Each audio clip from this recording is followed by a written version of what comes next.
Hello दोस्तों, पुनः आपका फिर से स्वागत है एक नई वीडियो के अंतर्गत। और इस वीडियो के अंतर्गत दोस्तों जो हम बात करने वाले हैं वो आप लोगों की बीपीएससी फेज सेकंड या फिर 8वें चरण की जो भर्ती निकली है उसके अंतर्गत, चाहे प्राथमिक हो, चाहे वो आपका उच्च प्राथमिक हो, या फिर आपका 9वीं 10वीं या 11वीं 12वीं जिसे आप माध्यमिक या उच्च माध्यमिक बोलते हो, उसके लिए आपकी जो बुक्स हो सकती हैं वो कौन सी बेस्ट बुक्स हो सकती हैं। और वो जो बचे हुए दिन हैं, जो कहा जा रहा है कि 7 से 10 के बीच में आप लोगों का एग्जाम हो जाएगा, तो अगर हम इन दिनों को गिने तो अप्रोक्सीमेटली आपके पास कुछ 15 से 20 दिन है। तो इन 15 से 20 दिनों के अंतर्गत देखा जाए तो आप लोग ये जो फेस्टिवल में ही बिजी थे, अभी भी फॉर्म भरे जा रहे हैं। इस बीपीएससी एग्जाम्स के लिए समय बहुत कम दिया जा रहा है प्रिपरेशन के लिए। तो इतने कम समय में दोस्तों सीधी सी बात है, कोई भी संस्था ये कह दे कि हम अपना कोर्स कंप्लीट करवा देंगे, संभव नहीं है। क्योंकि किसी भी कोर्स को कंप्लीट होने के लिए और इतने बड़े सिलेबस को कंप्लीट होने के लिए लगभग लगभग आपको 3 महीने का समय चाहिए ही चाहिए। ठीक है। अगर कोई संस्था करवा भी दे, चलो ठीक है, मैं मान देता हूं कि आपकी लंबी लंबी क्लासेस लगवाकर करवा दी, तो वो संस्था केवल अपना कोर्स कंप्लीट करवाएगी। आप लोगों को कुछ समझ में आया या फिर नहीं आया, वो आपके ऊपर डिपेंड करता है। क्योंकि उन्होंने तो अपना समय लगाकर वो आपको कोर्स कंप्लीट करवा दिया, लेकिन आपने अपना उसे समय दिया समझने के लिए या नहीं, उसके ऊपर डिपेंड कर जाता है। दोनों तरफ से बैलेंस बनना चाहिए। तो इसलिए दोस्तों कम से कम 3 से 4 महीने का समय चाहिए होता है। और अभी अगर आप किसी भी पेड कोर्स या किसी भी प्रकार के कोर्स को लेने की सोच रहे हो, तो ये सबसे बड़ी बेवकूफ़ी होगी अगर दिसंबर 7 से लेकर 10 के बीच में एग्जाम होने वाला है तो। अब कई बच्चे सोच रहे होंगे, अगर यार एग्जाम होने वाला है, अगर हम पेड कोर्स ना लें या किसी कोई कोर्स ना लें तो पढ़े कहाँ से। तो दोस्तों उसके लिए मेरा कुछ सजेशन है जो कि आपको फॉलो करना चाहिए, काफ़ी अच्छी आपको मदद मिलेगी उससे। उससे क्या मदद मिलेगी, तो आप सेल्फ स्टडी, क्योंकि किसी भी कोर्स को या किसी भी प्रकार के एग्जाम को क्रैक करने के लिए सेल्फ स्टडी से बेहतर हथियार कोई भी नहीं है। तो आज हम डायरेक्टली उन बेस्ट बुकों के बारे में बात करेंगे। ये बुक आपको जहां से मिलती हो आप वहां से मंगा लीजिएगा, लेकिन मैं आपको सलाह दूंगा आप किसी दुकान में जाइए और वहां से लीजिए। दुकान में जाकर लेने से फायदा ये होता है कि आप किताबें पलट कर देख सकते हो कि उसके शब्द जो हैं वो कितने ईजी हैं। जितने ज्यादा शब्द ईजी होंगे उतना ज्यादा आप लोगों को समझ में आएगा। ठीक है। तो चलिए, इस बीपीएससी जो 8वां फेज है, सेकंड चरण है, इसके लिए हम किस किस प्रकार की बुक्स पढ़ सकते हैं। क्योंकि दोस्तों देखो, इससे पहले जो आपका हुआ था उसमें किसी भी प्रकार का किसी भी को एक्सपीरियंस नहीं था कि किस लेवल का एग्जाम पूछा जाएगा, और लेवल भी बहुत हार्ड पूछा गया था। तो उसी अनुसार अब आप लोगों को प्रिपरेशन करनी पड़ेगी। तो देखो दोस्तों, बेस्ट बुक की मैंने आप लोगों के लिए एक लिस्ट तैयार करी है। उस लिस्ट के अनुसार हम एक बार देख लेते हैं। जैसे कि कक्षा 1 से 5 और छठी से 8वीं की बात करी जाए, तो आप में दोनों में प्राथमिक गणित और मानसिक क्षमता पूछी जाएंगी। रीजनिंग एबिलिटी के और मैथमेटिक्स से क्वेश्चन पूछे जाएंगे। अब यहां पर देखा जाए तो दोस्तों ये प्राथमिक गणित जो होता है वो इतना हाई लेवल का नहीं होता है, वो आपका मॉडरेट लेवल का होता है। तो इसकी तैयारी करने के लिए आप किसी भी एज ए बेसिक जर्नल कोई भी किताब ले सकते हो, कोई भी। जैसे कि आपकी एक हिंदी की किताब आती है सामान्य हिंदी करके, काफी अच्छी किताब होती है वो। उसी प्रकार से आप प्राथमिक गणित के लिए या फिर मानसिक क्षमता के लिए कोई भी ऐसी बुक ले सकते हो जो कि जर्नल हो। फॉर एग्जाम्पल के रूप में आप कई को के नाम मैं बताना चाहूं तो एक RS अग्रवाल है, आप वो ले सकते हो। या फिर इसके अलावा आपका किरण पब्लिकेशन है, या फिर और भी प्रकार की पब्लिकेशन है। आप दुकान पे जाइएगा और उठाकर देखिएगा, उसमें जिसके ज्यादा शब्द आपको इजी लगे उस प्रकार की बुक उठाकर ले लीजिएगा। ठीक है। और उससे तैयारी करिएगा। और फिर आपका जो प्रीवियस ईयर पेपर अभी हुआ था थोड़े दिनों पहले, तो उस प्रीवियस ईयर पेपर में क्वेश्चन देखिएगा किस लेवल का है, और फिर उस लेवल की तैयारी करिएगा। ठीक है। मैं कोई यहां पर लिंक वगैरह बुक प्रमोशन करने की बात नहीं कर रहा हूं। आपको जोन सी अच्छी लगती हो वो किताब उठाइए जो आपको ईजी लगती हो पढ़ने में। ठीक है। वहीं पर ही दोस्तों अगला आ जाता है सामान्य जागरूकता। अब सामान्य जागरूकता करंट अफेयर के लिए देखो तो दोस्तों बहुत सारी घटना चक्र आती है, लेकिन मैं आप लोगों को बोलूंगा घटना चक्र ना लेकर मानसिक पत्रिका के अंतर्गत एक स्पीडली बुक आती है। घटना चक्र में इमेजेस होते हैं, लंबे लंबे पैराग्राफ होते हैं, आपको पढ़ने समझने में टाइम लगता है, लेकिन स्पीडली में टू द पॉइंट सारी की सारी चीजें लिखी रहती हैं। तो मानसिक पत्रिकाएं आती है जिसमें आप स्पीडली फॉलो कर सकते हो, स्पीडली उस पत्रिका का नाम ही है। ठीक है। या फिर घटना चक्र आपको अच्छी लगती है तो आप घटना चक्र पढ़ सकते हो। ठीक है। तो इसके ऊपर आप देख सकते हो, ध्यान दे सकते हो। साथ ही साथ में दोस्तों सामान्य विज्ञान और सामाजिक विज्ञान ये दोनों को दोनों पूछा जाएगा। तो इसके लिए सबसे बेस्ट किताब दोस्तों एनसीईआरटी कक्षा 6 से लेकर 10वीं तक। किसकी? कक्षा 6 से लेकर 10वीं तक। अगर आप कक्षा 1 से 5 की तैयारी कर रहे हो तो कक्षा 1 से लेकर 8 तक, जिसमें आप 6ठी 7वीं 8वीं में एसएसटी होती है, विज्ञान होता है, तो 6ठी 7वीं 8वीं एक अच्छे से तैयार करोगे आप लोग, फिर 9वीं 10वीं के ऊपर जाओगे। ठीक है। उससे पहले मत जाइएगा। और जो बच्चा छठी से आठवीं की तैयारी कर रहा है वो पहले छठी सातवीं आठवीं की तैयारी करेगा, फिर नौवीं दसवीं की, और फिर 11वीं और 12वीं की भी तैयारी करेगा। अगर आपने 10वीं तक कर ली तो ऑटोमेटिकली आपको आइडिया मिल जाएगा 11वीं 12वीं में किस प्रकार की चीजें होती हैं। ठीक है, तो एनसीईआरटी बुक सबसे बेस्ट है। एनसीईआरटी बुक आपके नियर बाय स्टोर में, अगर आपको बुक से पढ़ने की आदत है तो आप जाकर पता कर सकते हो, सेकंड हैंड भी मिलती है, न्यू भी मिलती है। अगर आप इसे ऑनलाइन पढ़ना चाहते हो तो एप्लीकेशन आती है सी एक प्ले स्टोर में, एनसीईआरटी बुक नाम से। उसमें क्लास वाइज सारी की सारी बुक पड़ी हुई हैं पीडीएफ के फॉर्म में, न्यू बुक भी है, ओल्ड बुक भी है। जिस तरीके से आप पढ़ना चाहते हो उस तरीके से पढ़ सकते हो। या फिर एनसीईआरटी की ऑफिशियल वेबसाइट भी है, वहां पर भी जाकर आप ले सकते हो इसको। मैं आपको अभी बता दूंगा उस चीज के बारे में। ठीक है, साथ ही साथ में दोस्तों सबसे ज्यादा पोर्शन होता है आपका परेशान करने वाला, भारतीय राष्ट्रीय आंदोलन। कहां से करें, क्या करें? तो देखो दोस्तों, भारतीय राष्ट्रीय आंदोलन हो गया, पर्यावरण हो गया, या फिर पॉलिटी वगैरह हो गया, या फिर भूगोल। यहां पर मैंने भूगोल आई थिंक लिखा नहीं है। हाँ, भूगोल लिखा नहीं है, ज्योग्राफी लिखा नहीं है, तो ज्योग्राफी और लिख लीजिएगा इसके नीचे। ज्योग्राफी की बात करी जाए तो दोस्तों वो भी आपकी बेस्ट क्या रहेगी, कक्षा छठी से लेकर 10वीं तक की एनसीईआरटी। ठीक है, एनसीईआरटी बुक ले लीजिएगा, एनसीईआरटी बुक सबसे बेस्ट। उसके अलावा आपको कुछ पढ़ने की जरूरत नहीं अगर आपने इसे घोट के पी लिया तो। ठीक है, भारतीय राष्ट्रीय आंदोलन की बात करी जाए तो दोस्तों भारतीय राष्ट्रीय आंदोलन वैसे तो मैं आप लोगों को शुरुआत करवा रहा हूं कल से, यानी कि रात 9 बजे आपकी भारतीय राष्ट्रीय आंदोलन की क्लास चलेगी। थियोटिकल पोर्शन भी होगा, एमसीक्यू सीरीज भी होंगे। जिस तरीके से आप पढ़ना चाहते हो उस तरीके से पढ़ सकते हो। उसी के साथ साथ आपका ईवीएस भी मैं करवाने वाला हूं, आपको ज्योग्राफी भी करवाने वाला हूं। लेकिन हमारे पास समय कम है तो आपको भी उतनी मेहनत करनी पड़ेगी जितनी मुझे करनी है, और जितनी मुझे करनी है उतनी भी आपको करनी पड़ेगी। दोनों तरफ से नाव को धकेलना पड़ेगा, तभी बात बनेगी। ठीक है, तो रात 9 बजे कल से आप लोगों की क्लास शुरू हो रही है।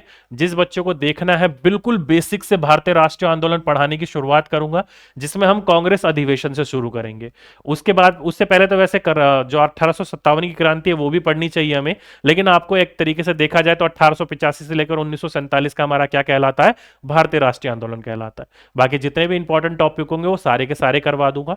अगर आप खुद पढ़ना चाहते हो तो एनसीईआरटी पॉलिटी का चैप्टर नंबर आई थिंक ये 9th है, क्लास 8th का, सिविक्स का, आप पढ़ सकते हो। वहां पर भी आपका एक चैप्टर दिया है, एक चैप्टर में पूरा का पूरा भारतीय राष्ट्रीय आंदोलन 1885 से लेकर 1947 तक की पूरी जानकारी दी हुई है, वो पढ़ लीजिएगा, बहुत है। या फिर किसी भी प्रकार की कोई किताब पढ़ना चाहते हो तो आपको मैं एक किताब सजेस्ट करना चाहूंगा, बिपिन चंद्रा की किताब आती है। बहुत ही ज्यादा मोटी नहीं है, ज्यादा पतली भी नहीं है, लेकिन शब्द बहुत कठिन है। ठीक है, तो इसलिए मैं आपको पहले बोलूंगा एनसीईआरटी बुक पढ़ लीजिए। एक ही चैप्टर है, एक चैप्टर में भारतीय राष्ट्रीय आंदोलन कंप्लीट कर रखा उन्होंने। और थोड़ा डिटेल में जाना है तो बिपिन चंद्रा पढ़ सकते हो आप। अभी हमारे पास डिटेल में जाने का टाइम नहीं है, तो इसलिए मैं कहूंगा एनसीईआरटी पढ़ लीजिए।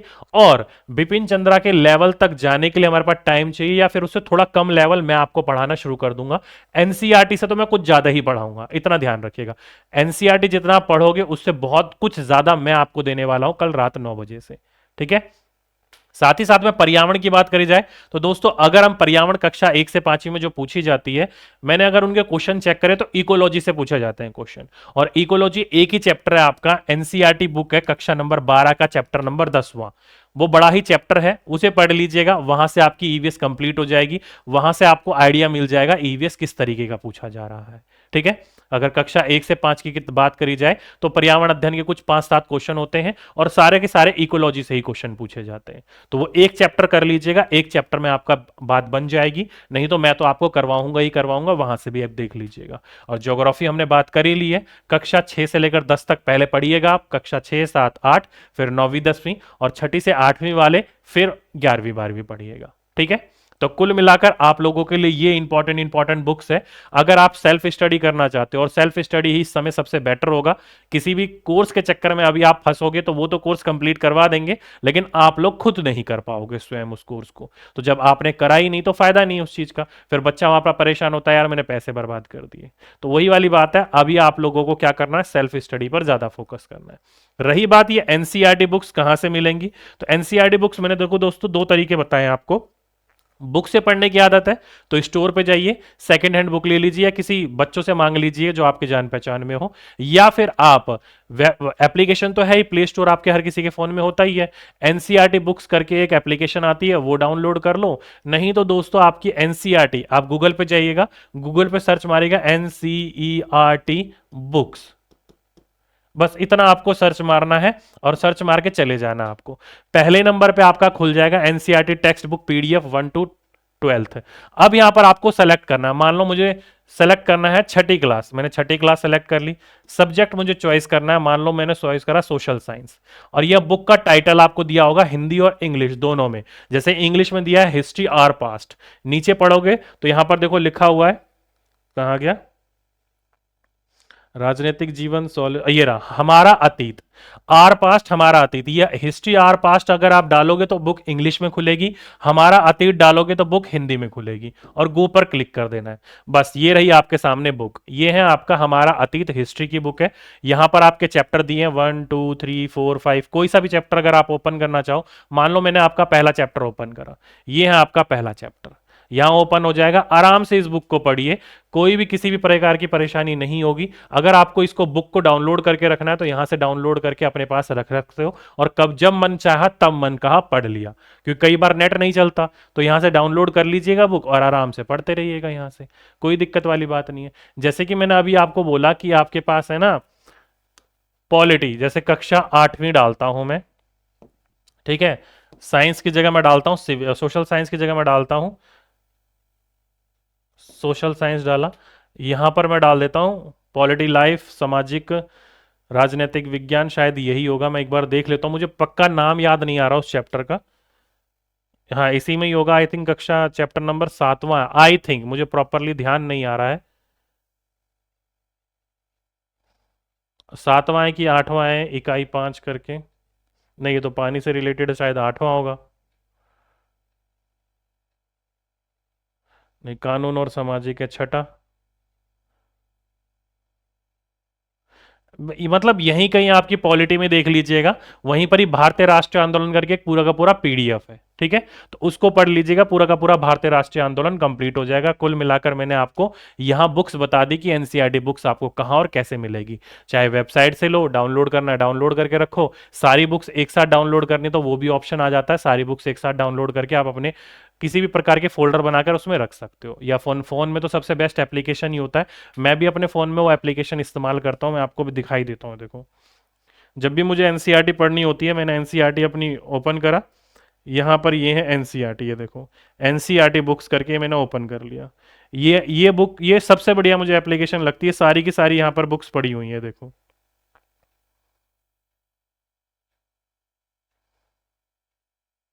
देखो 12वीं 11वीं 10वीं 9वीं 7वीं सारी की सारी बुक्स यहाँ पर पड़ी हुई हैं, एक से लेकर सारी किताबें पड़ी हुई हैं। जोन से भी किताब पढ़नी होती है मैं अपने फ़ोन को ओपन करता हूँ, चश्मा लगाता हूँ और पढ़ने लग जाता हूँ। मैं लैपटॉप पे नहीं पढ़ता, फ़ोन में ही पढ़ लेता हूँ, फ़ोन को टेढ़ा टिल्ट करके। तो आपको भी मैं यही आइडिया दूंगा कि आप आराम से इनको पढ़ना शुरू कर दीजिए, ठीक है। अब रही बात दोस्तों मेरी, तो मैंने अभी अभी आपको आइडिया दिया, मैंने आपको अभी अभी बताया, ये भारतीय राष्ट्रीय आंदोलन क्लास जो है हमारी ये स्टार्ट हो रही है, ठीक है। कब से स्टार्ट हो रही है दोस्तों, तो ये हो रही है आपकी कल, कल से स्टार्ट हो रही है, ठीक है। कितने बजे, तो टाइम नोट डाउन कर दीजिए आप लोग, रात 9 बजे। वैसे आप लोगों से मैंने सजेशन मांगा था, आप लोगों ने सजेशन दी होंगे तो मैं उसके ऊपर भी देख लूंगा, नहीं तो भाई आपके कम्युनिटी पोल में मैं डाल दूंगा कि हम क्या क्या कब कब करने वाले हैं, ठीक है। तो ये था दोस्तों आज के आपके लिए एक इंपॉर्टेंट इंफॉर्मेशन, अगर कोई सेल्फ स्टडी करना चाहे तो कैसे कर सकता है। तो आज के लिए अभी के लिए बस इतना ही रहने देते हैं, बाकी जब नेक्स्ट क्लास में मिलेंगे तो अपने भारतीय राष्ट्रीय आंदोलन और ईवीएस या भूगोल के साथ मिलेंगे, ठीक है, और हिंदी इंग्लिश भी करेंगे। तो आज के लिए अभी के लिए बस इतना ही, आपसे फिर मुलाकात होगी एक नेक्स्ट वीडियो में, जब तक के लिए सभी बच्चों को धन्यवाद।